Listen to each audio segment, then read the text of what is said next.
আমার প্রিয় ও স্নেহের 2025 সালের নতুন বছরের অষ্টম শ্রেণীর ছাত্রছাত্রী বন্ধুরা, আশা করি তোমার সবাই ভালো আছো। আজ আমরা যে বিষয়টি নিয়ে আলোচনা করব অষ্টম শ্রেণীর ফার্স্ট সামেটিভ অর্থাৎ প্রথম পর্যায়ক্রমিক মূল্যায়নের ভূগোলের কোশ্চেন পেপার নিয়ে। দেখো, সরাসরি স্নেহে কিন্তু আমরা অষ্টম শ্রেণীর ফার্স্ট সামেটিভ অর্থাৎ প্রথম পর্যায়ক্রমিক মূল্যায়নের ভূগোলের কোশ্চেন পেপারটা দেখতে পাচ্ছ। ফুল মার্কস তোমাদের রয়েছে 30 আর সময় তোমাদের রয়েছে 1 ঘন্টা। তোমরা কোশ্চেন পেপার দেখার আগে প্রথমে তোমরা সিলেবাসটা দেখে নাও কী কী বিষয় তোমার থাকবে। তোমার থাকবে পৃথিবীর অন্দরমহল, অবস্থিত পৃথিবী, শিলা, ভারতের প্রতিবেশী দেশসমূহ ও তাদের সঙ্গে সম্পর্ক। এই বিষয়গুলোই তোমাদের কিন্তু ফার্স্ট সামেটিভ অর্থাৎ প্রথম পর্যায়ক্রমিক মূল্যায়নে থাকবে। দেখো, একের দাগে তোমাদের প্রশ্ন দেওয়া হয়েছে, সঠিক উত্তরটি বেছে নিয়ে লেখো যে কোনো 8টি প্রতিটি গোষ্ঠীর মান 1 করে 1 × 8 = 8। প্রথম, পৃথিবীর গড় ব্যাসার্ধ 6720 কিমি, 6370 কিমি, 6470 কিমি, 6520 কিমি। উত্তর হবে 6370 কিমি। পৃথিবীর গভীরতম কৃত্রিম গর্ত অবস্থিত রাশিয়াতে, দক্ষিণ আফ্রিকাতে, পাকিস্তানে না ভারত? উত্তর হবে রাশিয়াতে। পৃথিবীর চৌম্বকত্ব সৃষ্টির জন্য যে স্তরের ভূমিকা সবচেয়ে বেশি সেটি হলো ভূত্বক, অন্তঃকেন্দ্রমণ্ডল, বহিঃকেন্দ্রমণ্ডল। উত্তর হবে বহিঃকেন্দ্রমণ্ডল। পৃথিবীর মোট ছোটপাতের সংখ্যা 6টি, 10টি, 20টি না 30টি? উত্তর হবে 20টি। পরের প্রশ্ন, আধুনিক পাত সংস্থান তত্ত্বের জনক লা পিচো পার্কার হ্যারি হেস মার্গ্যান? উত্তর হবে লা পিচো। মহাদেশীয় পাত ও মহাসাগরীয় পাতের সংযোগস্থলের সৃষ্টি হয়েছে কুয়েনলুন পর্বত, তিব্বত মালভূমি, রকি পর্বত, হিমালয়ান পর্বত। উত্তর হবে রকি পর্বত। শিলা একটি মৌলিক পদার্থ, যৌগিক পদার্থ, মিশ্র পদার্থ, কোনটি না? উত্তর হবে যৌগিক পদার্থ। ভারতের প্রতিবেশী দেশের সংখ্যা 5টি, 7টি, 9টি না 11টি? উত্তর হবে 9টি। নেপালের প্রধান নদীর নাম হলো মানস, কালীগণ্ডক, ইরাবতী, যমুনা। উত্তর হবে মাউন্ট এভারেস্ট। বজ্রপাতের দেশ বলতে বোঝায় মায়ানমার, নেপাল, ভুটান না শ্রীলঙ্কা? ভুটান। 2 দাগে রয়েছে পূর্ণবাক্যে উত্তর দাও যে কোনো 6টি প্রতিটি প্রশ্নের মান 1 করে 1 × 6 = 6। গুরুমণ্ডলের অপর নাম কি? ম্যান্টল। গুরুমণ্ডলের অপর নাম হচ্ছে ম্যান্টল। প্রশ্ন, মহাদেশীয় ভূত্বক কোন শিলা দ্বারা গঠিত? উত্তর হবে কলোরাডো। ভূপৃষ্ঠের গড় গভীরতা কত? 30 কিমি। অভিসারী পাতসীমানার অপর নাম কি? বিনাশকারী পাতসীমানা। একটি সুপ্ত আগ্নেয়গিরির উদাহরণ দাও। জাপানের ফুজিয়ামা। ভারত ও শ্রীলঙ্কা কোন প্রণালী দ্বারা বিচ্ছিন্ন? পক প্রণালী। বাংলাদেশের সর্বোচ্চ শৃঙ্গের নাম কি? ক্রেওক্রোডাং। ভুটানের প্রধান নদীর নাম কি? মানস। 3 দাগে রয়েছে সংক্ষেপে উত্তর দাও যে কোনো 5টি প্রতিটি প্রশ্নের মান 2 করে 2 × 5 = 10। ম্যাগমা কি? পৃথিবীর অভ্যন্তরে সঞ্চিত উত্তপ্ত গলিত বা অর্ধগলিত তরল পদার্থকে ম্যাগমা বলে।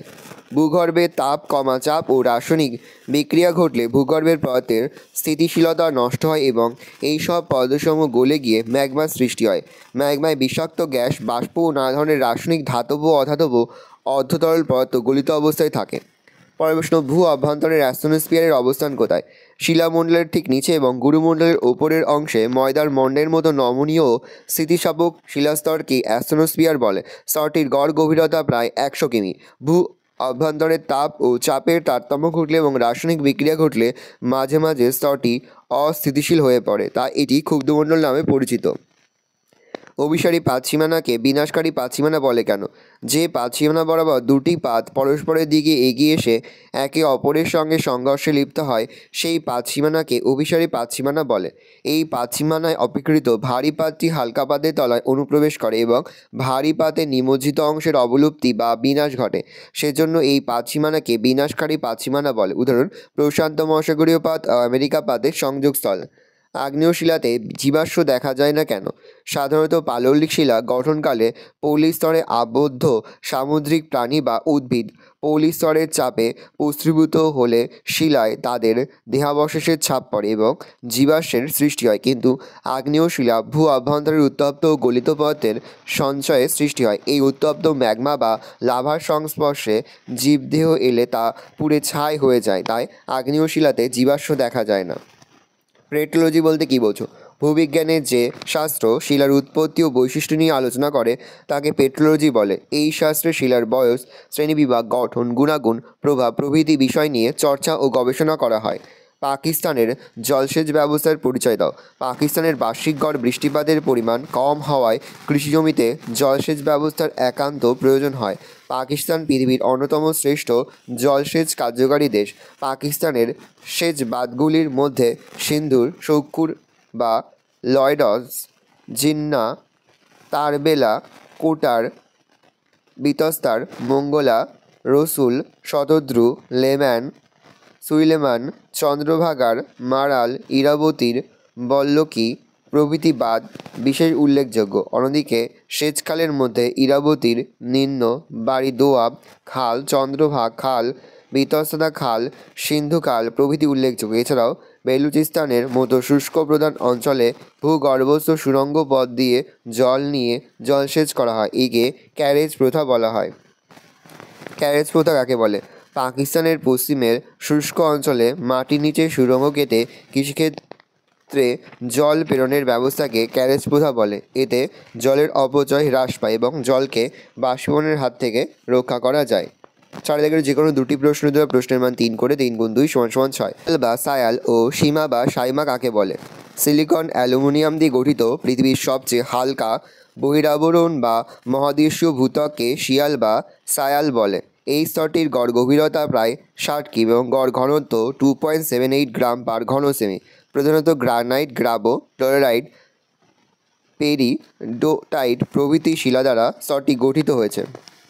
সিলিকন ম্যাগনেসিয়াম দিয়ে গঠিত অপেক্ষাকৃত ভারী মহাসাগরীয় ভূত্বককে সীমা বা সাইমা বলে। স্তরটি শিয়াল এর ঠিক নিচে অবস্থান করছে।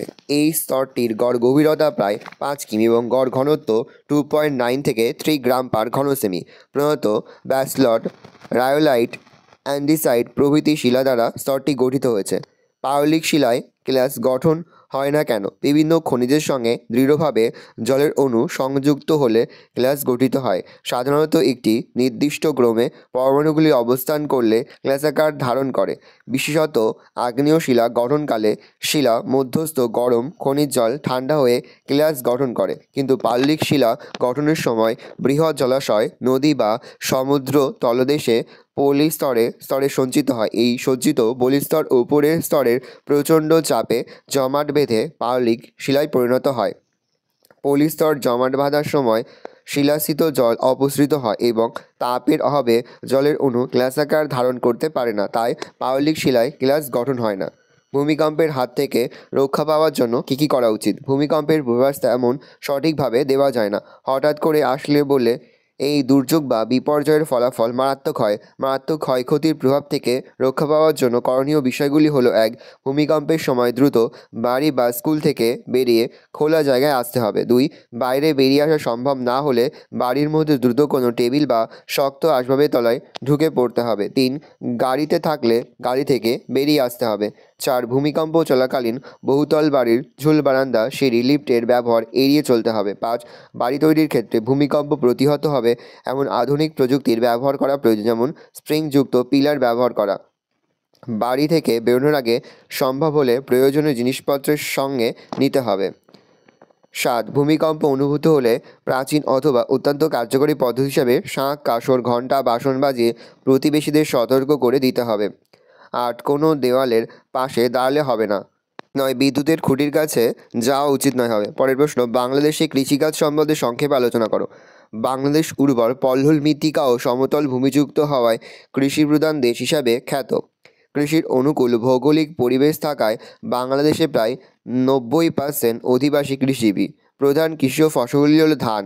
ময়মনসিংহ ও বাকরগঞ্জ বাংলাদেশের ধান্য ভাণ্ডার। ঢাকা, কুমিল্লা, ময়মনসিংহ হলো এখানকার বিখ্যাত পাট বলয়। পার্বত্য চট্টগ্রাম ও শ্রীহট্টে চা, রাজশাহী, রংপুর, বাগুড়া, দিনাজপুরে যথেষ্ট ইক্ষু উৎপাদন হয়। এছাড়া তামাক, রবার, বাগুড়ে কমলালেবু, ডাল, তৈলবীজ, গম, কার্পাস, পান প্রভৃতি বিশেষ উল্লেখযোগ্য কৃষিজ ফসল। বাংলাদেশের শিল্প ও শিল্পাঞ্চলগুলির পরিচয় দাও। খনিজ সম্পদের অভাবের কারণে বাংলাদেশে শিল্পে অনুন্নত, তবে অরণ্য ও কৃষি সম্পদকে ভিত্তি করে এখানে নানান শিল্প গড়ে উঠেছে। পাট শিল্প হিসাবে এখানকার ঢাকা, নারায়ণগঞ্জ, খুলনা, চট্টগ্রাম, কক্সবাজার বিখ্যাত।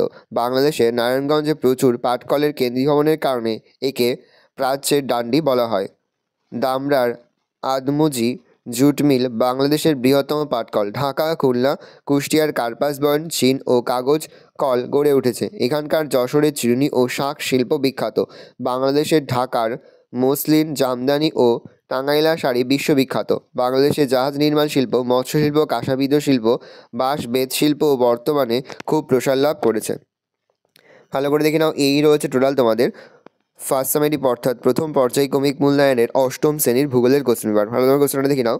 এই বছরের নতুন কোশ্চেন প্যাটার্ন অনুযায়ী তোমাদের কিন্তু এই ধরনের কোশ্চেন প্যাটার্নেই প্রশ্নপত্র হবে, সেহেতু তোমরা ভালো করে কোশ্চেন পেপারটা দেখে নাও।